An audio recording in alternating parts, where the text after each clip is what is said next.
Hey guys, how's it going and welcome back. So we are continuing our series of videos, so check the playlist of things I don't like about my guitar gear, okay? So we've already done all my current guitars, because I have parted with some and replaced them with a couple, etc. But today is, I'm going to do all the amplifier videos for you guys today, and then we'll just continue on as we go. So we have the Vox Pathfinder 10. Now this is a 10 watt amplifier, 6.5-inch speaker in it.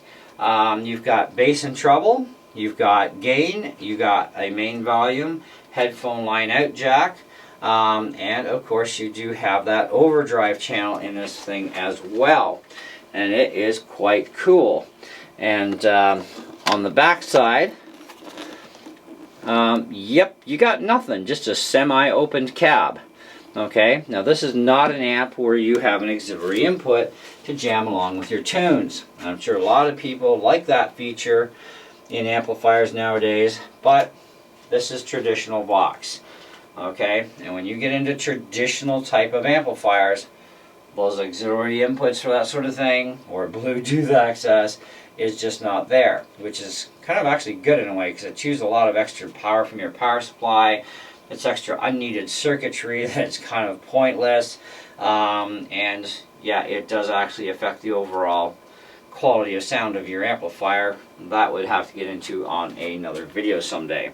But it does have headphone line out, so you can go to headphones for private listening, or use a stereo cable to a adapter of whatever you need at the other end to hook into your USB interface, mixing board interface, whatever, and you can record direct off the amp that way into your favorite DAW. Okay, so it does have a lot of flexibility this way. It's a very clean amp. Even at louder volumes, this thing is still very, very clean. And you can get a lot of variety of tones out of this amp too, which is quite amazing. Especially considering there's no mid-range control. You just have bass and treble, right? And the overdrive channel is not bad, okay? I'm not going to say it's my favorite thing in the world, because it's not. But it's not bad, and I can live with it, you know. Besides, if I want better, then that's what I have a pedal board for, right? You know, but as far as just, even as a first beginner amp for a beginner guitar player, this thing is perfect. Because all they need is clean and dirty. That's it. And you've got it. Boom. And in a quality package that's going to last for years and years and years and years and years. Right? Solid wood cabinet, you know, that sort of thing. It's just a really nice performing amp. And I think pretty much anybody would be happy with the thing.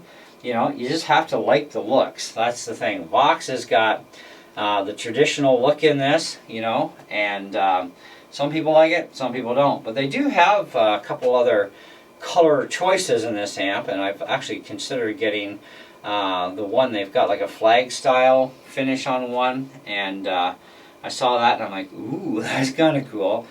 It doesn't help anything. It's not going to improve the sound, but it's just a cooler looking version of the amp.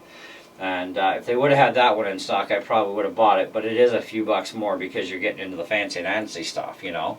But you're just not getting any different in the sound. So it's kind of a whatever you want kind of thing. But at least they do have a couple of choices, right? Which is kind of cool. Yeah. The only thing I really can say that I would like to have seen in this amp that I don't like about the amp is the fact that there's no reverb. Reverb makes all the difference in the world as far as your enjoyability of playing, because you have so many different levels within a reverb dial that you can add a little bit or you can have a lot, and reverb sounds, you know, good on clean or dirty, which is another thing, you know. So it's kind of one of those, well, you know what, either way we're getting a lot for 130 bucks Canadian. For our money. We are definitely getting a lot of amp for our money, which is quite amazing. But at the same time, it's kind of a, well, you know, kind of thing. But this is kind of my thinking, my preference. I would have liked to see a reverb in there. But I knew it didn't have it. I didn't care. I just wanted this amp for the last few years because I think it is so cool of an amp. It's great sounding. I could take this amp, plug it in the wall socket outside, sit over at the, you know, the table and just play outdoors and have fun with a nice quality sound, that sort of thing. You know, the only drawback is this does not have battery power, so you do have to plug it into hydro, which is fine, you know. But and you do pay a lot more money for battery powered amps that can run both hydro or battery. So considering it doesn't have a battery, who cares, right? But definitely a great amp. Highly recommend it for anybody that is looking for a really great sounding and inexpensive amplifier. And this is, I think, when it comes to beginner amps, you know, if you had to choose between Vox and Fender, for example, for beginner amps, I take this any day of the week over any Fender. Even the gain, the high gain or overdrive channel on this sounds better than anything Fender's ever done, right? And it's actually more pleasing and a lot easier to control than what Fender amps have for the same money, right? So it's kind of like, yeah, well, you know, it is preference either way in the end, you know, that's the thing. It's just my opinion, my experience, and I've had a lot of Fender amps in the past. So, yeah, I can definitely have a good comparison that way to tell you, you know, this would be my first choice as a beginner amp to get you started, and it's definitely going to do a lot, and it is going to last you for probably decades and decades, right? It just, you know, anyways, so that's the only thing I really don't like about this amp, but otherwise, I love the amp. I think it's fantastic. It was money well spent.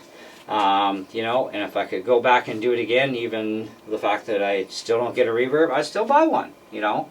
And I'm actually considering, they have one that's got a flag kind of pattern. It's got the blue in there and everything. We saw that on the website, and it's like, man, if they would have had that, I would have spent the extra money, because it is going to cost extra money for that finish, but, you know, it's kind of like, that is so cool, right? And, but yeah, Vox is good stuff. A lot of professionals, touring musicians, a lot of them do use Vox, you know. So, you know, that should tell you a little bit about Vox stuff. You know, it's really good stuff, especially if the pros will use it. Why not? But the nicest thing is, though, it's not a modeling amp. And I'm going to talk about that in other videos about modeling amps versus what I consider to be real amps, etc. And we'll talk about those in another video. But that concludes this one today. So thanks for watching, stopping in. Stay tuned. We've got a couple more amplifiers to go, not too many. And then we'll continue on. So thanks for watching, and see ya.